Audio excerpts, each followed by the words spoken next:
The journey, from provincial to National League for Aguila Stars has been, first of all, amazing. It's a story of belief. It's a story of resilience. It's a fairy tale story, if we may put it that way.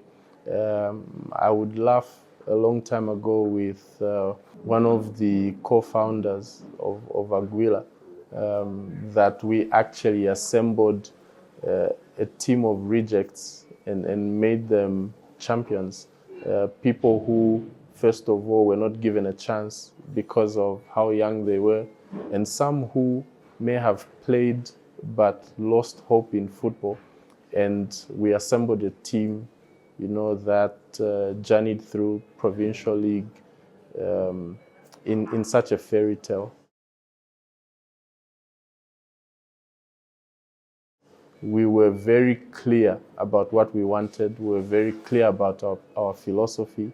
We wanted to play beautiful football. We wanted to play what we called therapeutic football, so that when you watch, it feels good to the soul. We were keeping possession, dominating possession. And in provincial leagues, remember, the infrastructure is very, very poor. You're playing at school grounds. And so a lot of things that you would want to do, on a nice pitch, you cannot do in most of the pitches that are in provincial football. But that didn't stop us from, going through the journey and doing it the way we wanted to. We instilled a deep sense of belief in the boys, so much that if we went to a very bad pitch, people who come to watch the games will still enjoy the Aguila playing style. We had an amazing journey. We went to places like the famous David Ramushu School Ground. Very few people know it, but that was the ground that Mines United, now qualified to the Super League, used to use. A very hostile ground, a ground that has even a path, passing through the ground. We went to places like Nangoma, a difficult place to go, where the community, a bit of a rural community, converges, at a ground when you're playing. So much that when somebody's taking a corner, you've got fans, hostile fans, just right next to you. When you're taking a throw-in, you need to dig into the crowd to get space. And that was the beauty of provincial football. We went to places like Tazara Express in Kapiri. Very hostile places, but beautiful places to go to. We also experienced playing at the Kabwe Warriors Stadium when we played young Kabwe Warriors at some point. So you go to this beautiful facility, and because of Aguila, we would play our usual beautiful football. So the journey has been amazing. It's a journey of belief and resilience. At that time, obviously, the travels were less burdensome. Our travel was centered around Central Province, Kabwe. Maybe the furthest stretch would be Kapiri. And on the other side, a lot of places in Mumbwa. The furthest we had gone to was Iteji. I remember us traveling, starting off at midnight because we had transport challenges. The bus that we had so many problems. We finished fixing it and started off. We journeyed all the way through. By the time we were reaching Iteji, it was kickoff time. So such was a journey for Aguila from provincial football. And getting into the National League, has been a big step up. A step up in terms of cost, because it's probably 10 times or 15 times much more the cost of what you would have in provincial football, the distances that you cover.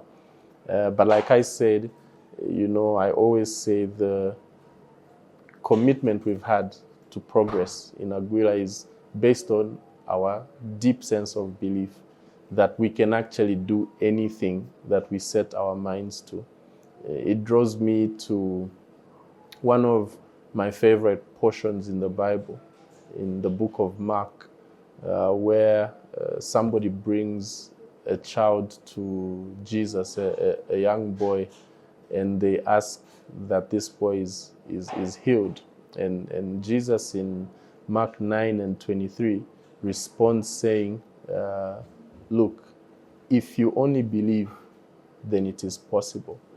And this man, goes down and tells Jesus, Lord, help my unbelief.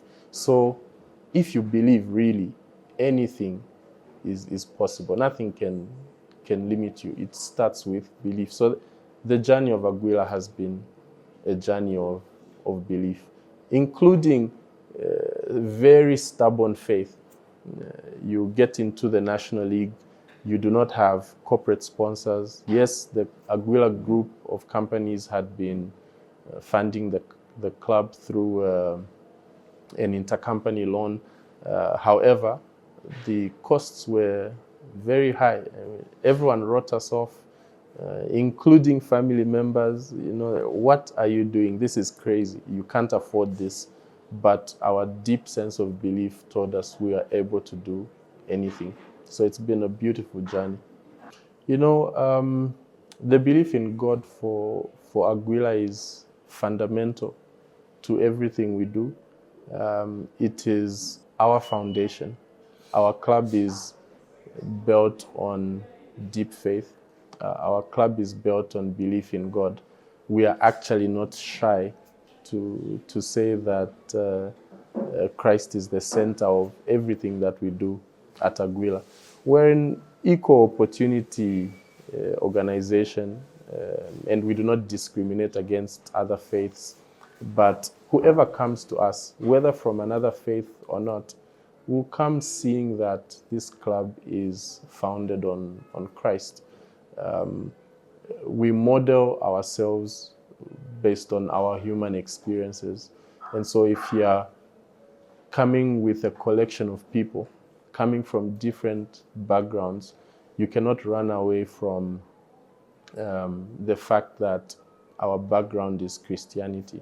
First of all, as a country and a nation, we are a country founded on Christianity. And so we bring that to the club, Christian values, because these Christian values are what actually form the moral fiber of our youth and the people that we're trying to help. Our vision and mission, is to give an opportunity for young people to expose their talents. And we also want to develop those talents and develop characters that are founded on a solid moral ground, which is the Christian faith. So we don't separate ourselves, and it's had a deep impact in everything that we do. It's informed our belief in ourselves that we can do anything that we set ourselves out for. In fact, those are principles that come out of the Bible, I suppose even out of other faiths. However, for us, Christianity is the foundation of what we do. Looking back at last season, there was a significant point where I believe not just my leadership was tested, but my whole belief in the project was tested. There are times as a leader when you feel maybe you've done enough and maybe you should go a different course. And there was a moment when I thought perhaps the sacrifice for the club was maybe too much, a little bit too much. Sacrifice on the family, sacrifice on our other existing businesses. And it was tested because I felt like giving up sometimes. And I draw on the memory of my late mom, who always told me never to give up. She would tell me, say, "Wisakamana Chibwe fiala bafye win." And that moment for me meant so much. We had the day she passed away, and I think this is something I hold close to myself. I probably don't share it a lot. She passed away on a day we actually had a game. We were playing City of Lusaka at Woodland Stadium, and the time that she passed on, that could have been around 10 or 11. We were at UTH. I made sure, everyone was dispersed, and this was 13 to 14, and I drove to the match, literally crying. And an emotional time for me, and it reminded me of resilience, on never giving up, because that's what she told me. And so a lot of what we've done, a lot of what we see with Aguila is people that are in the background, people that have sacrificed for the club, family that has sacrificed their time for the club. And it's those moments that push us to even doing what we do today, because there's people out there who've been praying for the club, who've been supporting the club with their own resources, with their time, a lot of sacrifice. And so I think for me, that was one of the most challenging times for the club. And going to that game, having just lost my mother and actually watching 60% of the game, crying through the game, and then feeling that this is purpose for me, and so I would do it regardless. So yeah, a challenging time that tested my leadership.